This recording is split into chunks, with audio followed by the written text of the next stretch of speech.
نماز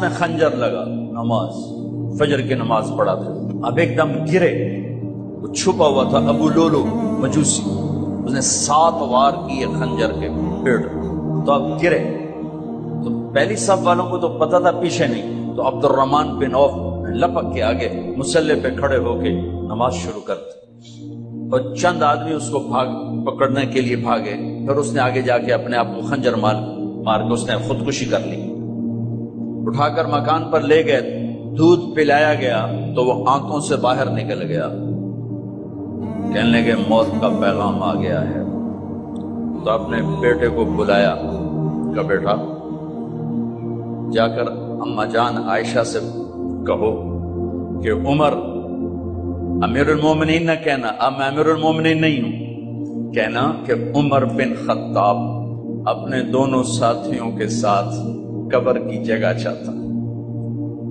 اگر مجھے اجازت مل جائے تو مجھے وہاں دفن کرنا، اگر اجازت نہ ملے تو مجھے عام قبرستان میں دفن کر دیں۔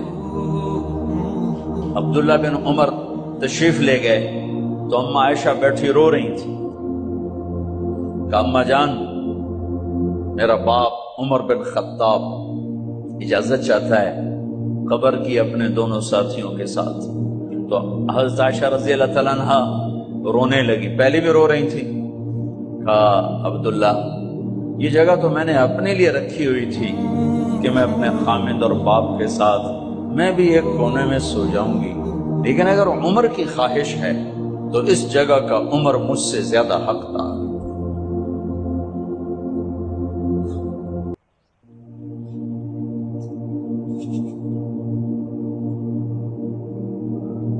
بیٹے نے آ کر کہا ابا جان مبارک ہو، اجازت ہو گئی، کہا بیٹا ہو گئی، لیکن جب میری میت اٹھاؤ تو دروازے پر جا کر رکھنا اور ایک دفعہ دوبارہ پوچھنا، ہو سکتا ہے میرے شرم میں اجازت دی ہو اور میرے مرنے کے بعد انکار فرما دیں، تو ایک دفعہ دوبارہ پوچھنا، اس وقت پہ اجازت ملے تو پھر لے جانا ورنہ واپس لے جانا۔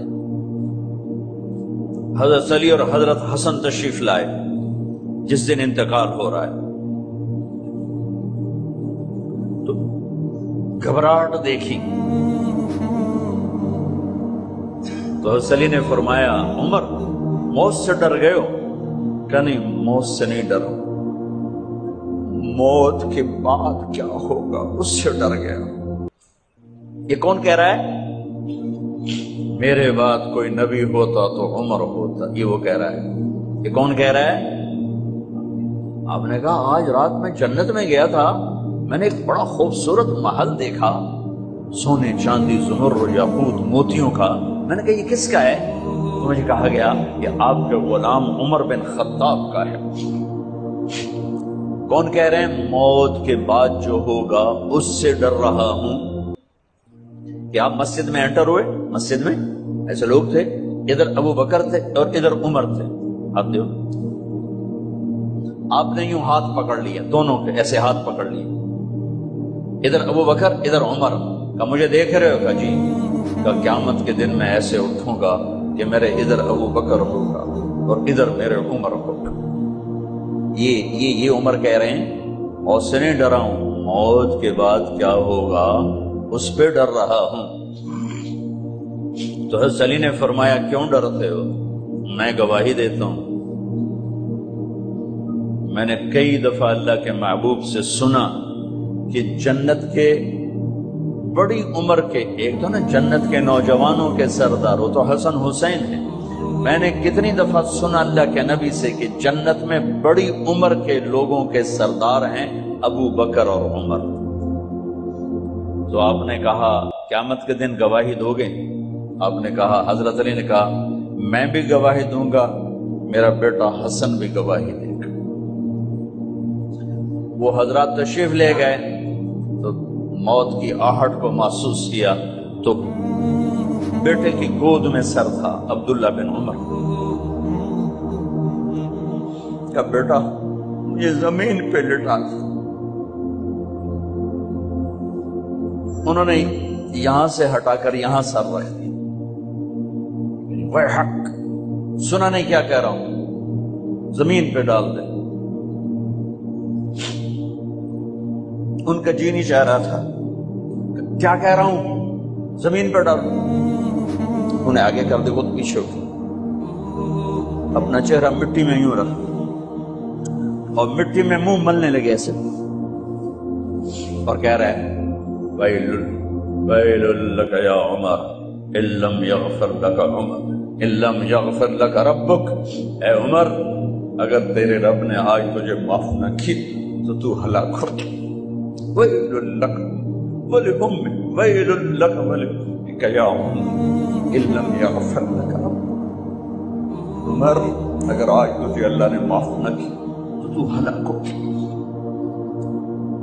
اتنے بڑے مقام والے 1,24,000 میں ایک آدمی ہے مراد, جسے مانگا گیا ایک آدمی.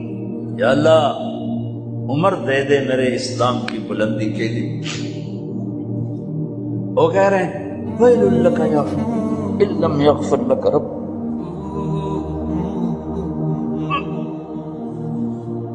اے عمر تو برباد ہو گیا اگر تیرے رب نے تجھے معاف نہ کی. یہ کہتے جان نکل گئی. صہیب رضی اللہ عنہ نے آپ نے وصیت فرمائی تھی میرا جنازہ صہیب پڑھائے, رومی جنازہ پڑھایا گیا, کندھوں پہ اٹھایا گیا, اور آ کر اماں جان عائشہ رضی اللہ عنہ کے دروازے پر عبداللہ بن عمر, باقی تو کوئی پتہ نہیں تھا کسی کو, کبھی ٹھہر جاؤ جنازہ یہاں رکھ دو. پھر آگے بڑھے, دستک دی, اماں جان میرا باپ عمر بن خطاب دروازے پہ پہنچ چکا ہے, اندر آنے کی اجازت ہے. تو اماں جان عائشہ نے فرمایا مرحبا بعمر. ہم عمر کو خوش آمدید کہتے اور باہر تشریف لے گئیں. وہیں حجرہ مبارک میں قبر کھودی گئی. عبداللہ بن عباس فرماتے ہیں کہ میرے کندھے پر کسی نے ہاتھ رکھا تو میں نے یوں پیچھے مڑ کے دیکھا تو جناب امام المتقین حضرت علی کھڑے ہوئے رو رہے تھے اور فرما رہے تھے عمر مجھے پتا تھا تیرے سوا یہاں کوئی نہیں آ سکتا, مجھے پتا تھا یہاں تو ہی آئے گا اور کوئی نہیں آ سکتا, چونکہ میں نے ہزاروں دفعہ سنا خرجت انا و ابو بکر و عمر دخلت انا و ابو بکر و عمر. میں نے ہزاروں دفعہ اپنے نبی کی زبان سے سنا میں اور ابو بکر عمر گئے تھے, میں اور ابو بکر عمر آئے تھے, میں اور ابو بکر عمر اندر گئے تھے, میں اور ابو بکر عمر باہر گئے تھے.